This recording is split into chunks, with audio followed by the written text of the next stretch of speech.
Hello guys, this is Orof and a warm welcome back to my channel. Today I'm gonna show you the first part of a new series focusing on the Demon Hunter. So yes, I've actually switched class from Necromancer to Demon Hunter, and one of the main reasons why I did this was because I've been seeing a lot of comments on Reddit, for example, where people are complaining about the new updates for Demon Hunter. And I have been studying the new essences coming out, and I've been thinking to myself that I think that people don't really realize the potential of the Demon Hunter. And after a few weeks or a week of testing, I can actually conclude that Demon Hunter is a very, very strong class, and it's a lot stronger than people give it credit for. And hopefully I'll be able to show why to you in this series I'm gonna make. And in today's episode we're gonna start talking about PvP, and I'm gonna highlight a very, very strong build that performs very well in Battlegrounds. And I'm going to go through what the build looks like, and in the end we're also going to look at some gameplay with some analysis. But I understand some of you doesn't want to watch the whole video, so of course I will divide it into different segments. So if you're not super interested in the theory part, you can always skip to the segments you're most interested in. And in the end of the video we will look at 3 specific games where I will do live analysis and explain to you how I'm playing, what my playstyle looks like, and why I make certain choices depending on the situation. So let's move on and talk about today's timeline. So in the first segment I want to explain to you some important terms when it comes to PvP. And I think that these terms are very important to understand in order to be able to analyze your gameplay better. And in the second segment, I'm gonna explain the thought behind this build, and what strength does it have and what weaknesses does it have. And also, yeah, just to try to define the build a little bit, the build idea, that is. In the third segment, I'm going to show you which skills I'm using in this build. In the fourth segment, I'm going to show you which set I'm using and why. In the fifth segment, we're going to talk about the essences and have a little discussion about the choices made there. In the next segment, we're going to talk about legendary gems, and also a little bit again why I have made certain choices. And the segment after that, we're going to talk about what playstyle you should have when using this build. And finally, in the final segment, we're going to look at 3 different games, and we're also going to analyze them. And I'm going to explain to you why I'm playing in a certain way and why I make certain choices. So I hope that's going to be interesting for you to watch. And yeah, that's the timeline of today's video. So let us talk about some important terms in PvP, and it's important to know them because later on when we look at the gameplay, I'm also gonna tell you about why I'm making certain choices, and then it will be easier if you understand the terms I bring up here. So first of all, I want to mention map awareness, and I would probably say that this is one of the most important factors you have to improve if you want to improve your gameplay in Battlegrounds or other types of PvP content. And map awareness basically means that you know exactly what's going on the minimap, and if you know exactly what's going on, you will be able to make informed decisions about what your next choice on the battlefield will be. And most players, they focus mostly on the battlefield. So you have your field of view, and then you're very reactionary for whatever happens. But this is actually not the best way to play PvP in a game like this. What you should do is that you should actually watch a lot more on the minimap. And me, for example, I would probably say that 90 to 95% of the time I'm only looking on the minimap. And after some time you adapt to this kind of play style, and you actually know that, okay, if a red dot is this far away on the minimap, I know exactly how to throw my skills, and I will always hit them. Because if you play a lot of PvP, after some time you gain a lot of muscle memory. So then you don't even have to think anymore. If you throw a skill, you just throw it with your instincts. And if you're good at it, you will perform a lot better than when you have to think about what you're doing. So this is why map awareness is so important. And also, of course, you have to play differently in different situations.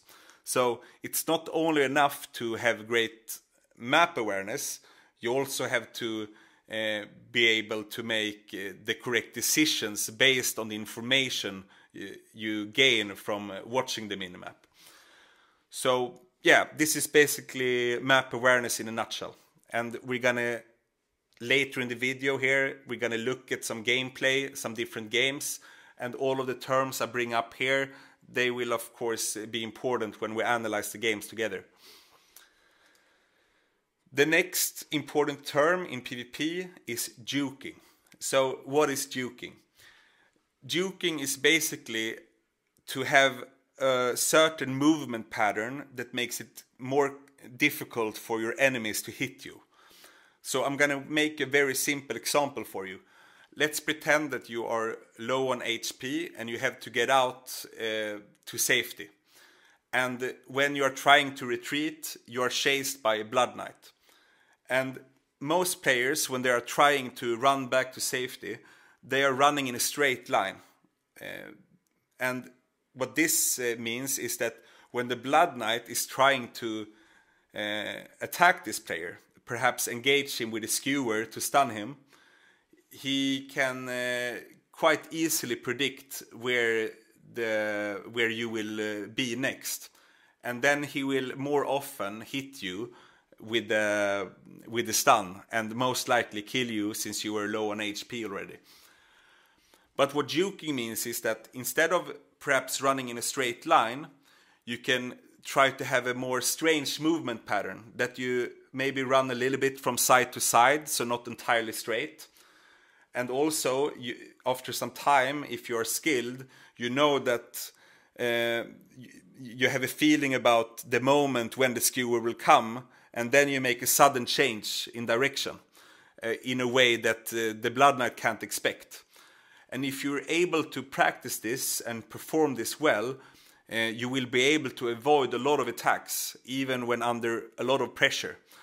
And the example here, that's just one example, but there are many, many situations where this is extremely useful if you want to survive better in PvP. So keep that in mind when we watch the videos together later. The next very important term in PvP is kiting. So what does kiting mean? Kiting is especially important for ranged classes, and it means that you are attacking an enemy, but you are moving back all the time when he's approaching. So you keep attacking him, but he will not be able to attack you because you are too far away. So basically, it's like you are holding the kite and the enemy is the kite you are holding. And if he gets too close, the kite will crash into the ground. So this is a very efficient way for a ranged character to inflict damage without taking damage himself. And if you're able to perfect this, perhaps if an enemy is approaching in one of the lanes, you can engage him a lot before he reaches the idol and start kiting him. And by the time he's getting closer to the idol, he will actually be very low on HP and he can't engage. or even better, he might even be killed by you before he reaches the idol. And so this is a perfect way to stall the enemy, both as a defender or an attacker. And we're going to talk more about it when we look on the videos later. The next important term we're going to discuss here is overextending. So what does overextending mean? Yes, it's quite simple. Very often I can see that players are engaging a group of enemies alone. And what this means is that they will almost instantly be crowd controlled and then killed. So of course this is not a good thing. So this goes a little bit hand in hand with map awareness.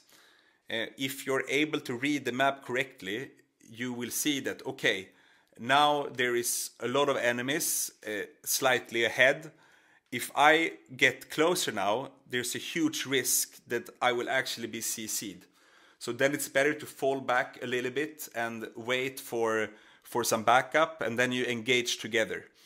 And this is a very, very common mistake, and a lot of people that dies too much in PvP, this is the reason why. They are overextending. And I know that also when you play in Battlegrounds, there will be people in the chat spamming that you have to go in and stand on the idol at any cost. But what's the point of engaging a group of enemies if you're gonna die instantly? So of course it's good to engage when it's the right time to do it, and it's correct to stand on the idols when it's the correct time to do it. But in many cases you shouldn't do this. So this is what overextending means. So don't do it. And we're gonna look at it later, different examples, both when I perhaps overextend, but also when I avoid to do it in order to stay alive and continue to make an impact. The next very important term we're going to talk about is positioning. And the positioning, yeah, it's quite simple. It's about where you place yourself. So, for example, if there is fighting going on at the idol, if it depends a little bit on which role you are. If you are a ranged character, you should not be the one standing on the idol in most cases. So what you want to do is to position yourself where you believe that the risk is as small as possible that someone will stun you or that you will get trapped and killed. And yeah, this takes a lot of time to learn because it's very different from situation to situation. But it's important to learn how to read the map like we talked about, and then based on that information place yourself in a position that's good for you. It's not only about how to position yourself in a fight, you also have to think about, okay, the situation right now looks quite good, but what if something unexpected happens? Yes, then I need to position myself so that I have an escape route. This is also something, so you have to keep several things in mind at the same time, and it's going to be easier when we look together on the videos later. The next thing that I want to talk about is balance, and balance is very important in Diablo Immortal, and with this I mean the balance between the sides, the defending side and the no, sorry, not the defending or the offensive, but the left side and the right side. And what I can see happens a lot is that there might be fighting going on one side, on the right side for example, and then you're able to kill every enemy. And on the other idol there are 4 people walking it. What then happens is that the whole team often runs over to the left side. And then there will be 6 or 7 players fighting against 4 enemies.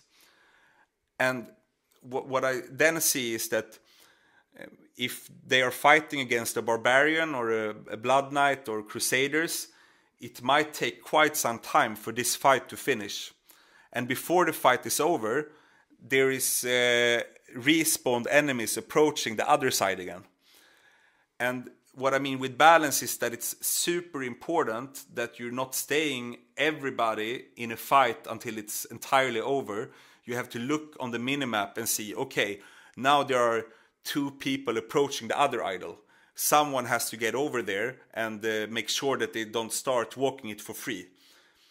And sometimes your team is competent when it comes to this, but in many cases they are not. And that's why we sometimes have games where when we look on the stats afterwards, your team has been able to kill 2 or 3 times more players, but you still lose. And this is why you didn't have good balance in your team on both sides. So always keep this in mind, and when you are coming over to the other side, it's best if you're able to be there in time so that you can engage them before they reach the idol. So for this you have to think 10 or 15 seconds ahead, and you will not be able to do this without map awareness that we talked about earlier. The next thing that is very important is cooldown management. And this basically means that you need to always be aware of which skills are ready or not. And if, let's say that you have no skills ready, if you then engage, you will most likely die if you are especially overextending. And therefore you have to really think about, okay, if my build is based around some certain key skills, they have to be ready when I'm fighting. And if I don't have them ready, I should fall back a little bit and stay behind my friends on the team. So yeah, this is basically what the cooldown management means. So keep that in mind. And finally, another important term in PvP is poking. And poking means that you are actually inflicting damage just a little bit on someone. It's like a ninja attack. You inflict damage, then fall back. You inflict damage, then fall back. And this is especially important, for example, when you are defending and they are trying to activate the idol.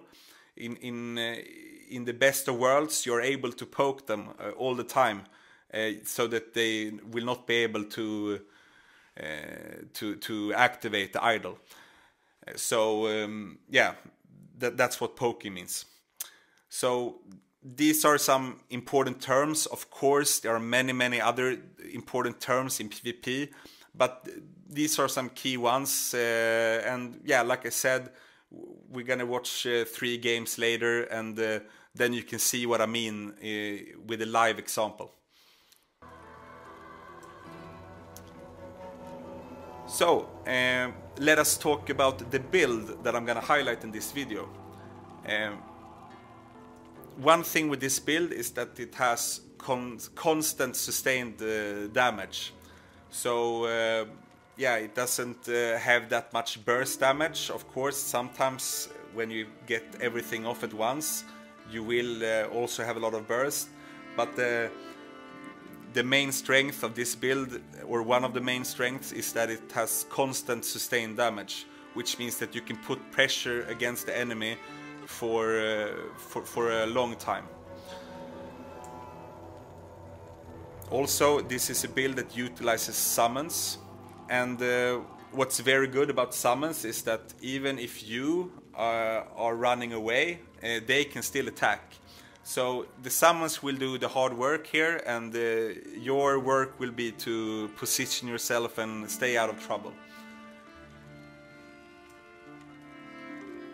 This build also has an amazing range. I can't think of another build that has longer range, because like I just said, it's the summons that will do the work. So if you, for example, put a sentry on the idol, the sentry will be there and attacking the enemies, and you can stay far away in safety. So that's really a very important strength when it comes to this build. And that's why we also can afford to have very low mobility, because by utilizing the summons, it means that you don't have to stay close to the fights yourself. And by having great map awareness, you can get out of trouble before it reaches you. So if you play well, you will most likely not die a lot. I usually die, sometimes I don't die at all, sometimes I die 1, 2, 3 times, but it's very seldom that I die more than that. And that is of course very important, because when you are dead you're not able to impact the game at all.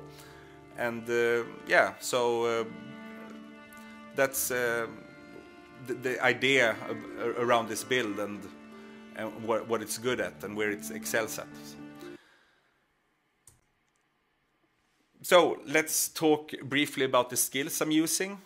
First of all, I'm using crossbow shot as primary attack, and later on in the video here I'm gonna talk about which playstyle you should use when playing this build. And actually you shouldn't use the primary attack a lot, almost not at all, because if you start using a primary attack you will be even less mobile, and it will be easier for the enemies to attack you. And it's also not the primary attack that will do a lot of damage here, it's the summons. So using the primary attack is not a good choice in most situations. But the other skills is strafe, it's knife trap, it's the sentry, and it's vengeance. So these are the 5 skills we are using. If we look on the set, we use the shepherd set. I know I explained what this set does, and maybe you already know it in my previous videos. And of course, if you're a necromancer, everyone knows this set. But I know that this is a demon hunter video, and even though you've had summons for quite some time, I know that almost no one is playing them. But hopefully after this video some of you will start playing it, and I'm quite sure that this will be the new meta for demon hunters. And yeah, what it basically does is that it increases the damage of all of your summons. It also increases your critical hit chance, which is very strong. And it also has a very, very strong effect that increases the attack speed of your summons for 12 seconds every 40 seconds. It's possible that you could switch out 2 pieces for something else, but I'm quite sure that it's actually best to use all 6 pieces here, because the 6-piece bonus on Shepherd is very, very strong on the summons. And yeah, the sentries basically turn into a machine gun, and it's quite fun to see. So that's what I recommend. If we look on the essences, first of all, I use fallow farm, and it turns strafe into summons. So it means that I can summon 2 strafe summons at the same time. And they are spinning around and shooting attacks in all directions. So they don't focus the damage on one target, but they will apply damage to all the enemies that are nearby. So yeah, since this is a summon build, this is the only way to turn to get more summons, except for the sentries and the vengeance skill, the new one. So yeah, we want as much summons as possible. So it was easy to include it in this build. If we look here, let me put on the pointer here to make it a little bit easier for you to see what I'm talking about. If we look on the next essence, I'm using Unrelenting Furor. I don't know if I pronounce it right or wrong. I apologize for that. But what it basically does is that it increases the duration of your strafe summons. And this is of course very important, because yeah, if it's up longer on an idol, for example, it will keep doing more damage. So it was also an easy pick. If we start looking on the offhands, here in the first slot I have One's Own Fusillade. And yeah, when the sentries attacks a target, it puts a mark on them, so it increases all the damage you make to them.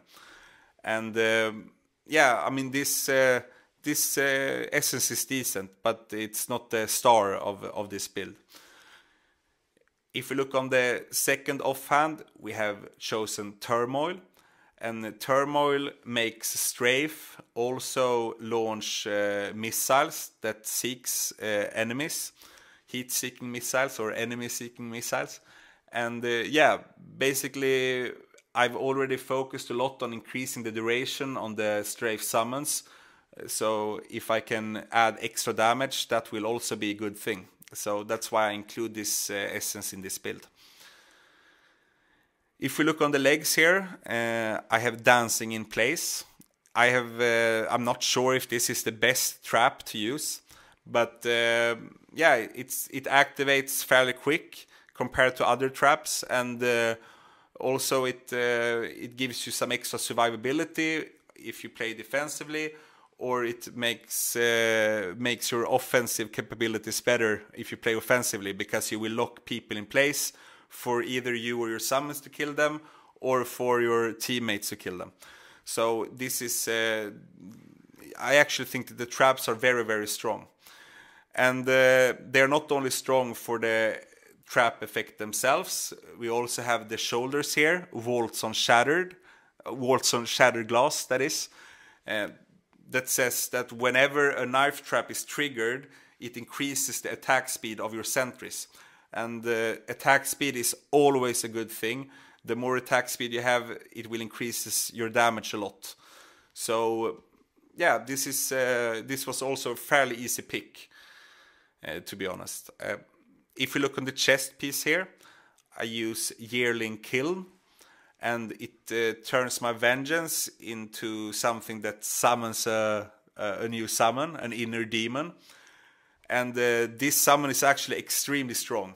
It can be killed compared to the other summons in this build, but if you manage to position it right, you will be able to do a lot of damage. And I'm gonna teach you later on what to think about when summoning this inner demon.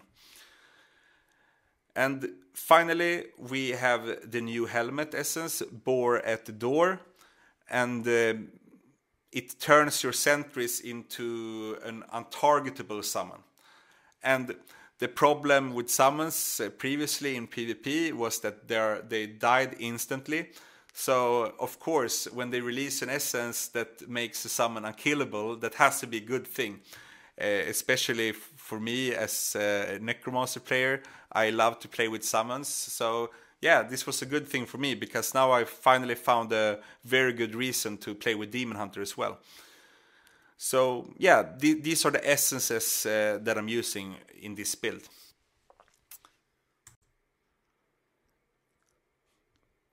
Let us talk about the legendary gems, and first of all, I have one star gem, and that is Freedom and Devotion.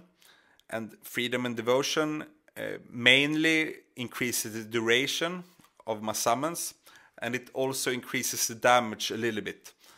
And as you remembered from the Essence segment, I wanted to prolong the duration on my strafe summons as much as possible, and this actually affects all of my summons. So this is a very, very strong gem if you play a summon build, both in PvP and PvE. And yeah, it was quite easy to include this gem in this PvP build. If we look on the 2-star gems I'm using Pain Clasp, Mother's Lament, Viper's Bite, and Bloody Reach. And Pain Clasp is a very strong gem that increases your damage when the enemy is under a dot effect. And the good thing is that it syncs very well with Viper's Bite, because whenever I attack someone, it applies the Viper's Bite poison effect, and that will also trigger the Pain Clasp effect. So they work very well together. Mother's Lament I chose to put in because critical hit chance is very, very important if you want to make a lot of damage, and this is also true in PvP. And even with the Strife debuff, you don't get the full critical hit chance value. It's actually very strong, because at rank 10 it will give you 32%. But it's also very, very good at rank 6, for example. So you don't have to get it to rank 10, of course. And the last 2-star gem here, Bloody Reach, it's very, very good for all range classes, but especially if you play with summons, because the effect actually works twice if you play with summons. So If you're standing far away at rank 10, you get up to 24% increased damage. And if you manage to utilize this fully, your own damage, with that I mean damage from your primary attacks, for example, they will be increased by 24%, but the summons, they get buffed twice. So if you get 24%, they will get 48% for some reason. So this is a must include if you're going to play summons, and I would also recommend it for other ranged builds. And also with this build, you will actually be very, very far away from the enemies a lot of the times. So this bonus will almost always be at the maximum effect. So that is the 2-star gems I picked for this build. If we look at the 5-star gems, I'm using a Blood-Soaked Jade. It's a very, very strong gem because it both increases your damage, but it also increases your movement speed. And the movement speed and mobility is very important in PvP. And especially for this build that doesn't have any mobility skills that we're using. So at least some extra movement speed will help us to evade incoming attacks faster, or to juke them, like I mentioned in the dictionary segment. So that was of course an easy pick. Another very easy pick is Spiteful Blood. I have to say that it's in my opinion the strongest defensive PvP gem in the game. And what it basically does is that when you are below 50% health, it will make you immune to all primary attacks for 4 seconds, plus some extra time with the beneficial effect duration. So yeah, it has saved me many times. And I actually chose a defensive gem for the third 5-star gem here as well, Frozen Heart. It also gives me an extra shield when in dire situations, and it also applies some freeze effects or some chill effects on the enemy, which slows them and their attack speed and so on. So I would say that it's also a very strong gem for this build. But this Frozen Heart you could switch it out for something else as well, another 2-star gem, another 1-star gem, or perhaps Starfire Shard or something like this. But I chose to have some defensive capabilities put in the build because I believe that the damage output is already high enough. So that's why I picked it. So those are the legendary gems I use in this build. So let's talk about the playstyle and how you should play this build in order for it to work as intended. First of all, it's very important to understand your role, and the role you have when you play this build is not in most cases to push the idol or to stall the idol by being on the idol. It's more about dealing a lot of sustained damage and just wreak havoc on the enemies. So in order for you to be able to do this, you have to stay alive, so you are not the one who engages yourself. You can engage with summons, for example, but you should stay quite far away from the battle. And in most cases you want to have some teammates between you and the enemy so that you will not get caught. So that's one thing. And this of course has a lot to do with positioning. It's very important, since we have not that much mobility, to have very good map awareness like we talked about, and also to position yourself very well. So with this I mean that you need to have a safe distance, and you also need to have an escape route. And you have to make sure to watch the minimap, because if someone is approaching and you have a lot of blood knights on the enemy team and you are outnumbered in the current situation, you have to fall back a little bit to make sure that you are outside of skewer range. because if they catch you with a stun, and especially if you're outnumbered, you will most likely die. So very, very important.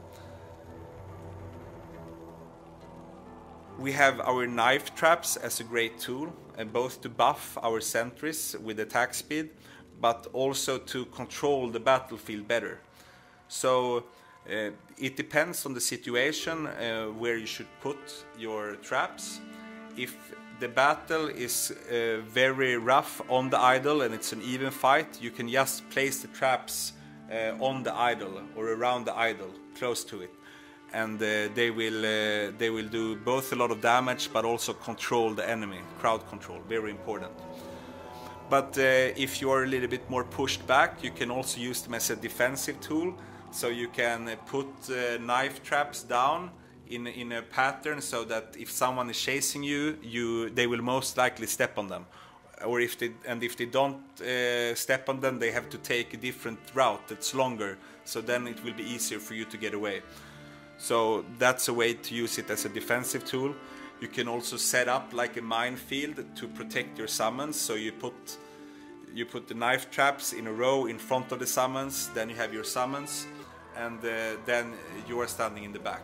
Of course, the strafe summons and the sentries in this build, they can't be killed, but I'm talking mainly about where you're gonna, when you think about where you want to put your vengeance summon, then you want to put down the traps so that they defend the summon a little bit. So this is basically how you can utilize traps.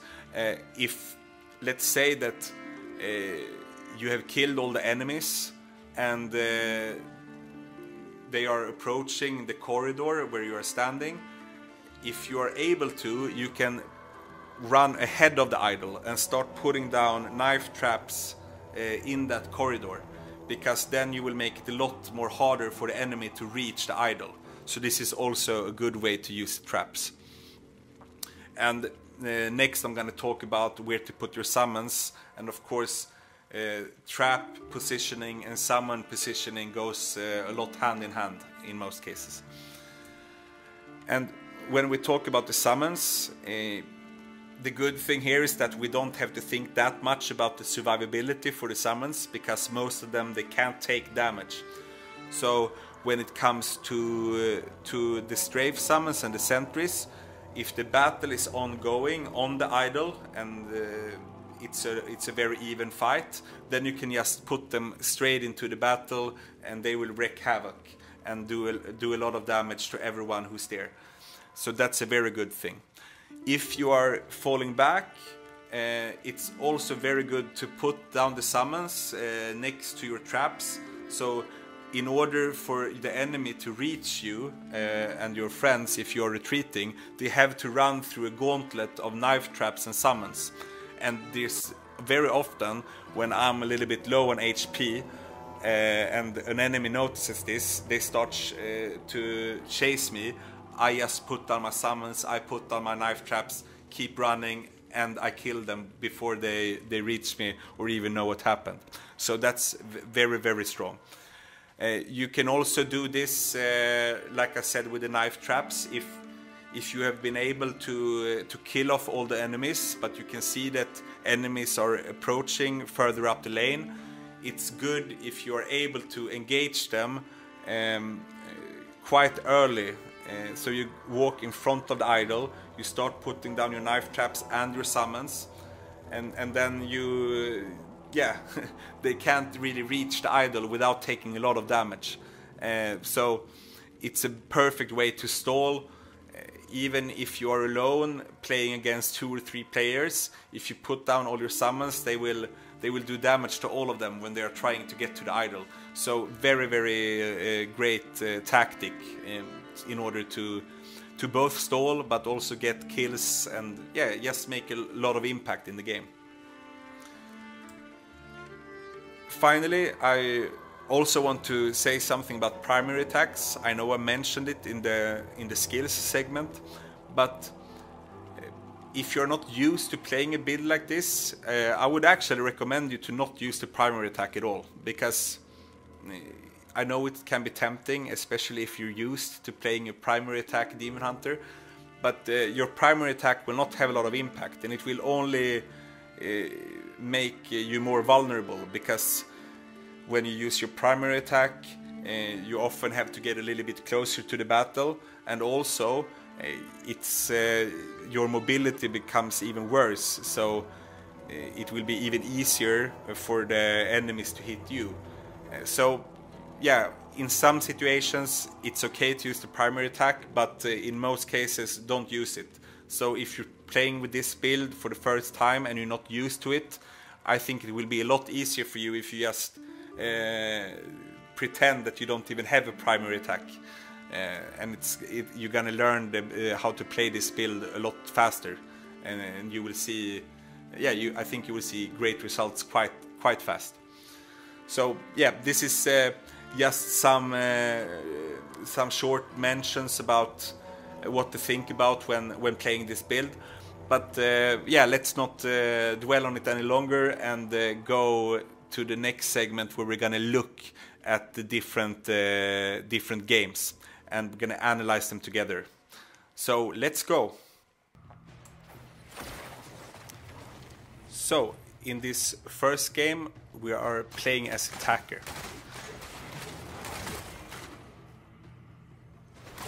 And I always try to poke the middle one first and then see where they go, and then I put down the summons like that, because then they will do a lot of damage before they reach the idol. Before they reach the guardian, I mean. Basically now we are outnumbering them, so I don't have to be that careful. I'm placing down some traps so they will not be able to escape, which was not likely anyways because they were outnumbered.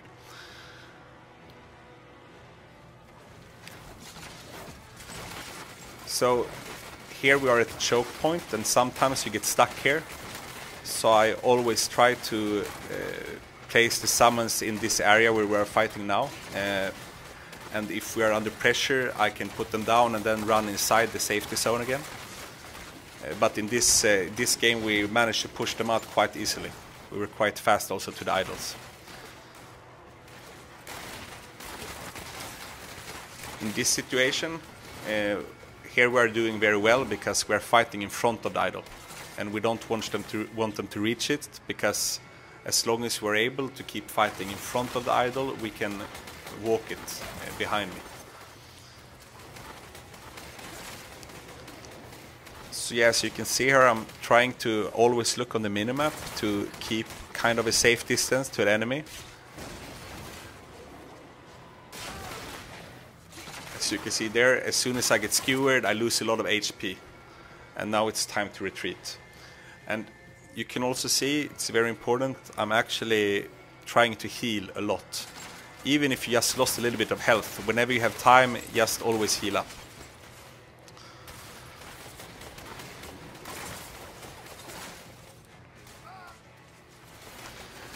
This is the perfect moment, because when we reach the middle here, it's very good to fight in this corridor. So I can run between the idols, I can just put in the summons, stay behind the corner, so I will not take any damage.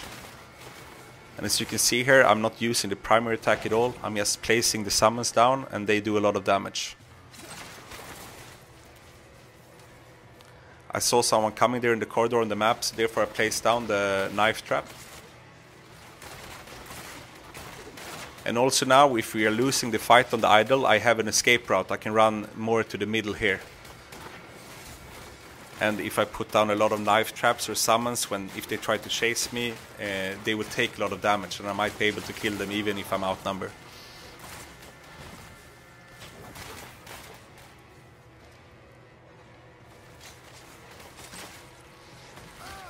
So yeah, as you can see, in this game, the summons actually do their work. They're killing a lot of players, and we're able to push. And that's so good. Also, even if I'm fighting alone or with someone else, and I have 4 or 5 people against me, I can just put down my summons and get back into safety. So I can actually fight them even though I'm outnumbered, as long as I keep my distance. and this is not really doable with a lot of other builds. It's actually quite fun when you play this build, because when they are jumping in, you can just focusing on juking and try to avoid primary attacks from another demon hunter, for example, and the summons they will just keep on damaging while you are running around. So that's very good. Also here, I know that some people, they would just keep standing on the idol when it's almost pushed, but we have a lot of time, so we don't have to stress. It's better that I stay alive and heal up and then get back into the action with all my cooldowns ready as well.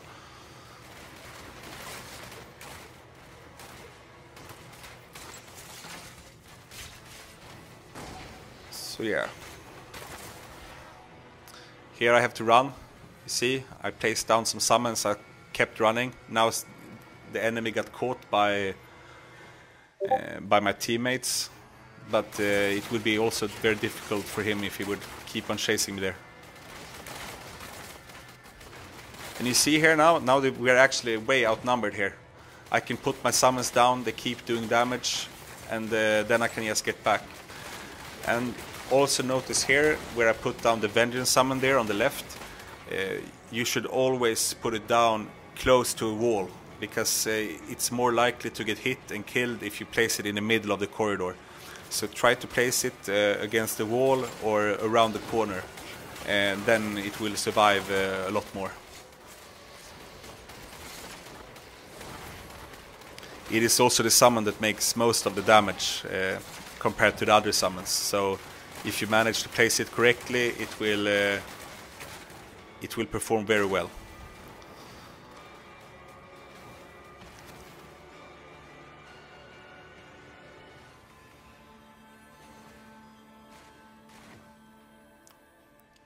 So yeah, this was game number 1 as attacker.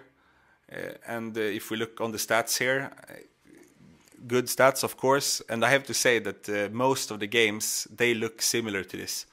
So if you play this build correctly, it will perform very well.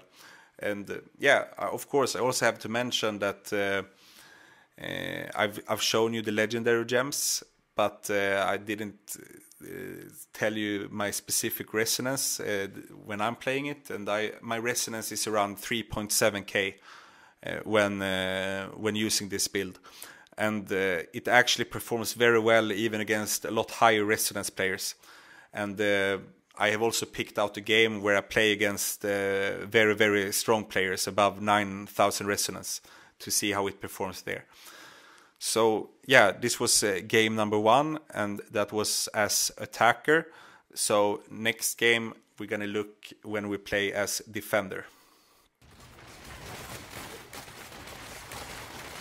So we are coming in here in the first phase already. They have killed 2 of the guardians.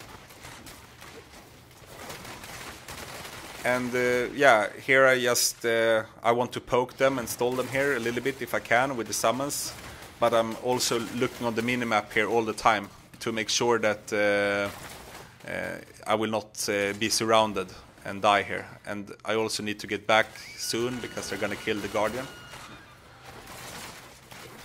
and then we need to get back to defend.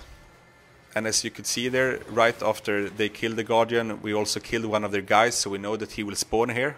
Yes, there he is on the minimap. And now I have someone there who can poke him before he activates the idol, so that is a very good thing.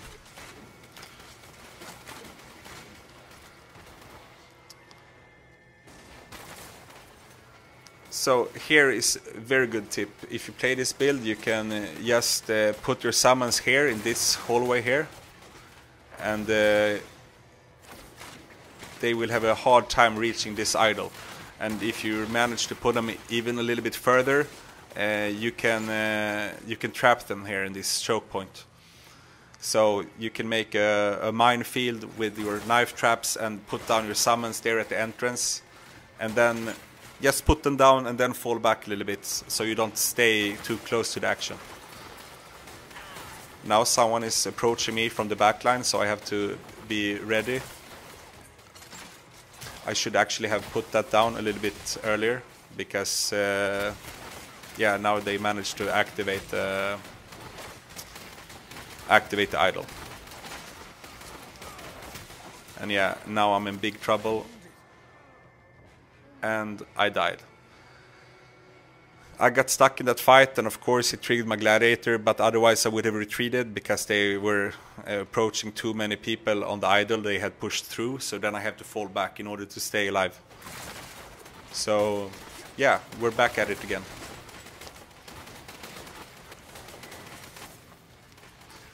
And as you can see now, I'm always trying to stay out of skewer range, for example. So when I'm this far back, if you look on the minimap now and where I'm positioned, it will not be possible for a Blood Knight to jump in with a skewer and stun me.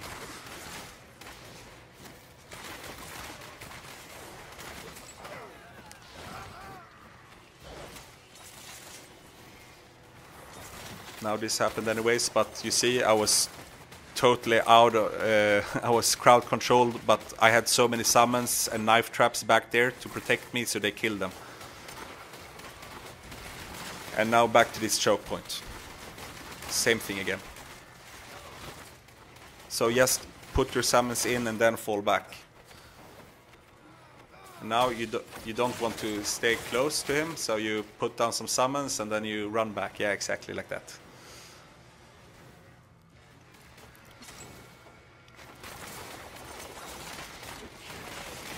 Also, let's hope we get a situation like that, but now they are attacking me, and I can, instead of running back and let them chase me, I can make circles in that area, because in that area I have all of my summons.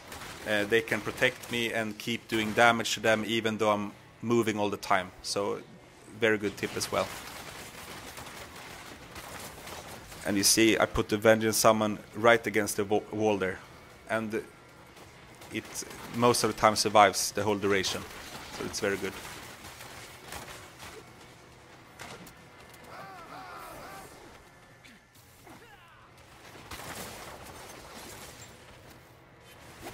Here I can actually chase him. I have a Crusader with me.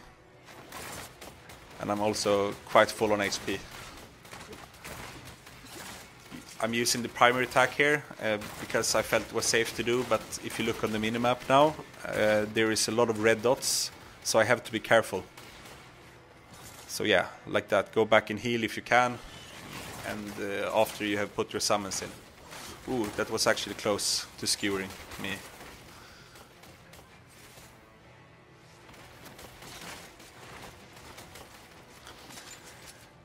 And it's so good to be here in this corridor, because now I can control this side almost by myself with my summons without being in the battle, but I also have a close way to run if I have to run to the other side.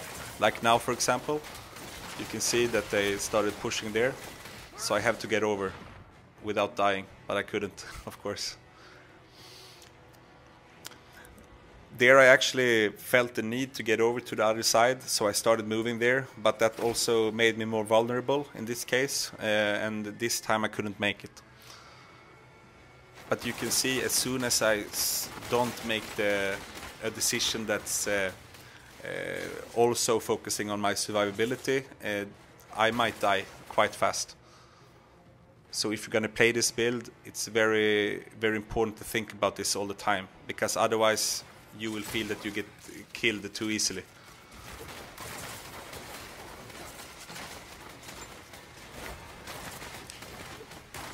Here he is outnumbered, so I try to get on this side so I can get away. Now a monk jumped me, but yeah, I was lucky.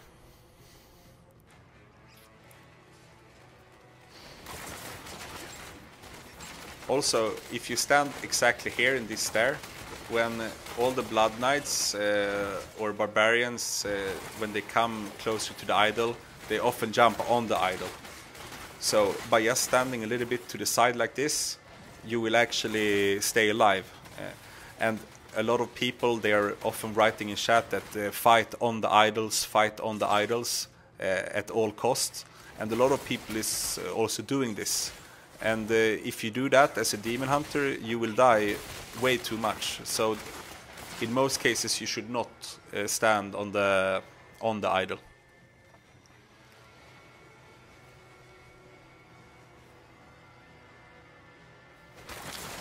Yeah, quite close game here, but looks like we're gonna be able to defend. It's often like this, they are able to push the idols to that middle corridor, but there they get stuck because it's a lot easier to balance the sides when you have that corridor to work with.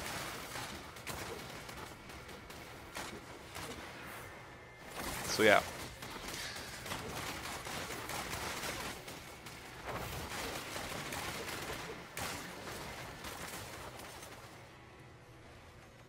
Yeah, and the time is over. We managed to defend successfully. So yeah, I mean, most games, they look a lot like this. Of course, sometimes there's a loss, but stat-wise, it looks a lot like this. Of course, it matters a lot what team composition you have. If you're up against 4 Crusaders, and you have no Crusaders on your own team, they are able to push the idols very well. So then it might be very difficult to win that game, even if you're playing very well. So yeah, but in these games I've been matched against opponents with fairly similar resonance, some a little bit higher, some a little bit lower, but resonance wise I've been kind of mid-tier in these games. But I also wanted to include a game where I'm up against a lot stronger players with a lot higher resonance, with over 9k, and to see how we're able to perform there. So let's also look on the third game together.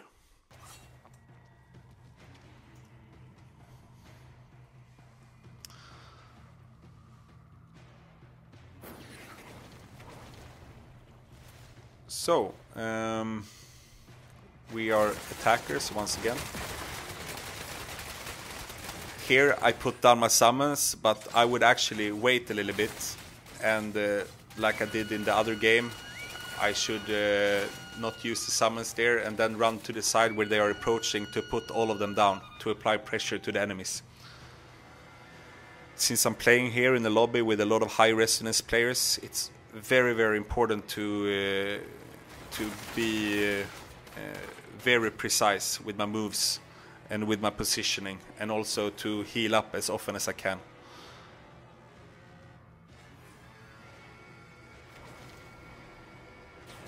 I know that the player chasing me here, he has over 9,000 resonance, and that's why I waited a little bit there, because as you can see, I almost get one shot. So then I have to stay there with my teammates and go in together with them. But he managed to just attack me once and pop my gladiator anyways. And now you will see a little bit of this tactic I mentioned earlier. I put down the summons and then I go back into the safety zone again. And always heal up when I have the chance. And actually the summons are working really well to push out from that safety zone and to take over this chokehold here. And you can see now, as attackers, I can also utilize this choke point here to my favor by putting down knife traps and summons. Here I have to get back. You can see his big wings, so put down some knife traps and just heal up.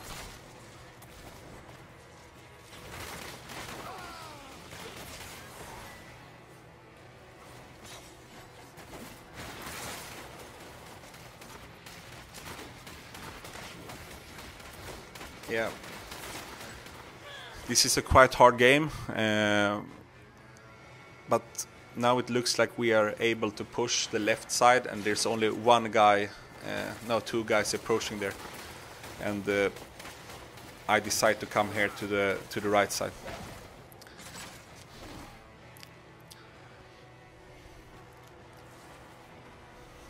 And as you can see now, when we're able to kill them, it takes some time for them to respawn. So it's very, very important to think about your survivability, because otherwise, oh, yeah, almost either. Yeah, otherwise we will be able to push like we did here. So you can see we have had a lot of troubles to start pushing, but then we managed to wipe their team because they were playing a little bit uncareful, and this just enabled us to start pushing both sides at the same time. And as you can see now, we're halfway already with 4 minutes to go. Now I have to be very careful because I can see that you can see a lot of red dots there on the map. So as you can see, I have a very safe distance, but still my summons are doing a lot of work, and he's chasing me because I think I'm low on HP, and my teammates kills him. He's overextending. He shouldn't chase me there.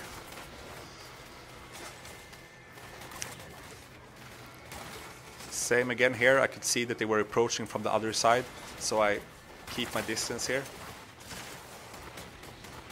I'm not the person to be up front there.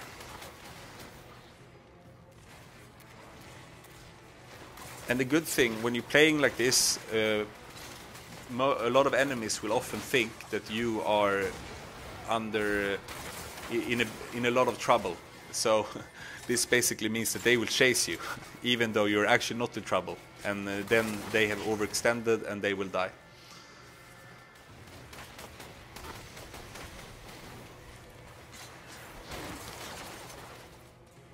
Yeah, it's going to be very interesting here to see if we're able to push. Because, as I said, you often get stuck here in the middle. But if you're able to push in front of the corridor there in the middle, it becomes a little bit easier again.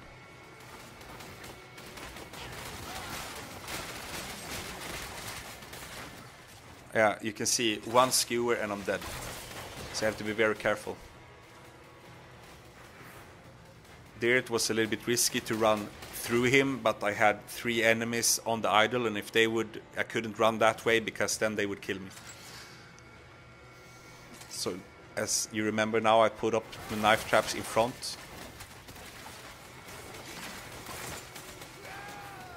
Luckily here I have a lot of backup, otherwise I would probably have died there.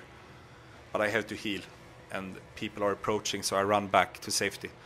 And even if I run this far back, if I put down summons before I do that, they will still be there and keep doing damage, even though I'm not even close to the battle. So very important to think about.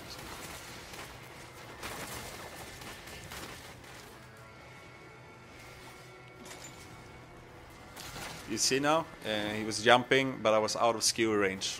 And yeah, couldn't catch me that time.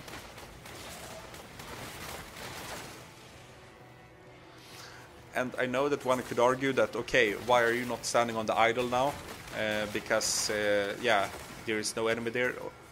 But if I would stand there, I would die so fast if someone attacks. So it's a lot more important to stay alive and at least defend my teammates with the summons instead. So that's why I chose not to do it. And as you can see here, I get jumped and I get poisoned and I use the bandage, but I still die. And here I even type in the chat, I think. Yeah. Engagement. So now we have 30 seconds, and this looks like a fairly lost game. But we're gonna see. There are quite a lot of people here. If we manage to kill them off fast, we might be able to push this one actually. 10 seconds, yeah, this... And this is also one thing, like in this situation I understand that you have to defend the idol, but what happens sometimes is that even if you're a very squishy character, they just jump in on the idol and die immediately, instead of letting the barbarian or the crusader do it and stand back a little bit and do a lot of DPS, because then it's more likely that you can kill them. And then of course, if the barbarian die, as a last resort, you can stand on the idol as well. But not 3 or 4 people has to stand on the idol at the same time.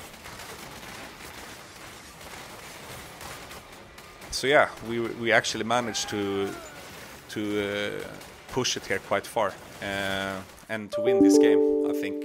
Yeah.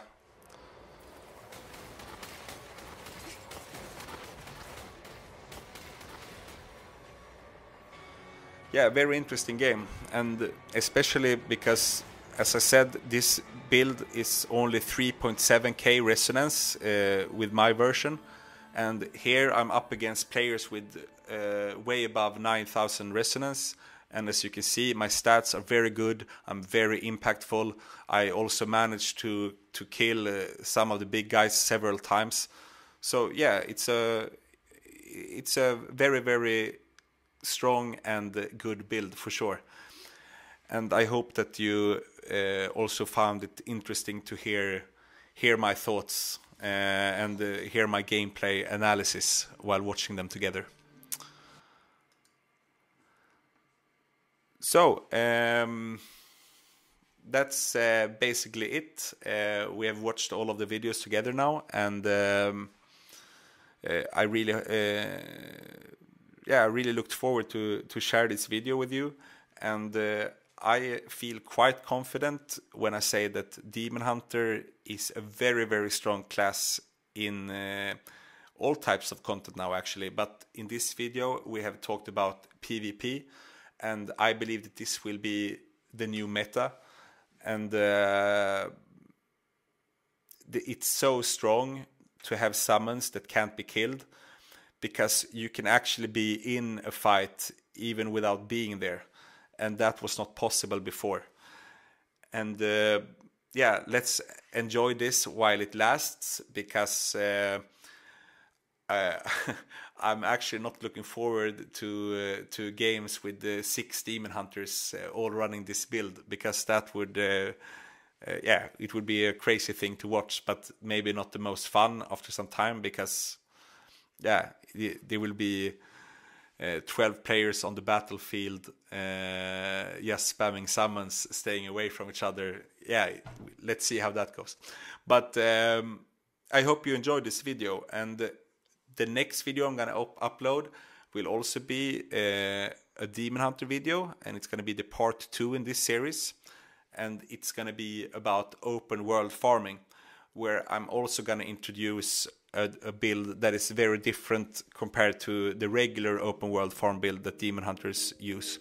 So if you want to see more of me and this type of content before we say goodbye, please leave a like on this video and subscribe to my channel, and yeah, also to all of my clan members out there, I would like to say Avrath, El Omno, Kuro, and goodbye everybody. Thank you.